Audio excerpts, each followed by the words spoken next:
Jadar's situation individually, and I guess he called you with a request to come play, and you asked him. First thing you said is, "Are you been a couch potato, or are you ready to roll?" Yeah. And just kind of take us through that situation a little bit. Well, Jadar was one that shocked me last year because he was doing great with all the reports that we received. And they didn't want him to leave. He just decided that, as y'all saw, he was going to retire from football. He just didn't want to play. And I think sometimes, you got to get away from things to really maybe appreciate the grind of it, or the structure of it, the disciplines of it, or just how much you love something.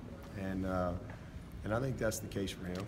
And I think it was what he needed to do at the time. But I think he's kind of rekindled that love for the game and the will to go and compete, put the work in, and he's done that. He looks great. I mean, I had several teams asking me about him out there today, so hopefully he'll get another shot, and we'll have a chance to make it.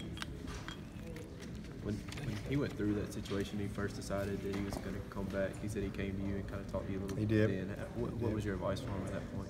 Well, I actually called him. He was when I found out, I called him, and he was in the airport on his way back. And I said, "Well, come see me when you get here." So he did, and I just wanted to kind of know why, and where was he making the decision for the right reasons, because I knew what he was walking away from, and this guy loves football, and it just was kind of an odd thing to me. But we had a great conversation, and he just kind of convinced me at the time that why, and he seemed like he was in a good place and just what he wanted to do, and he had his reasons, and I was like, well, okay, I just want to make sure you're okay, and so. But then, I don't know, I got to see him a time or two, and I think maybe about halfway through the season, I think he started, saying, you know what, I think I do want to play football. And that's perfectly okay. Young people change their mind, a lot. That's just part of the maturation process. But he just started back training and working out and coming around, and he called me to see if he could come do pro. I said, absolutely.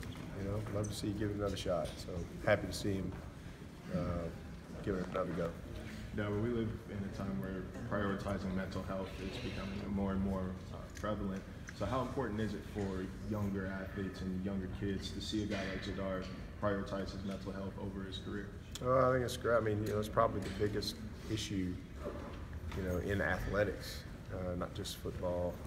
It's to me, it's lack of sleep and mental health, and usually they're correlated, depression and things like that. But I think it's important.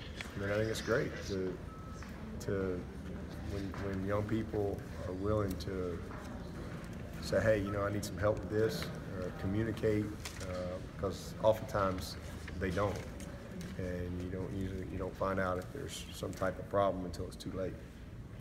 Got a couple guards.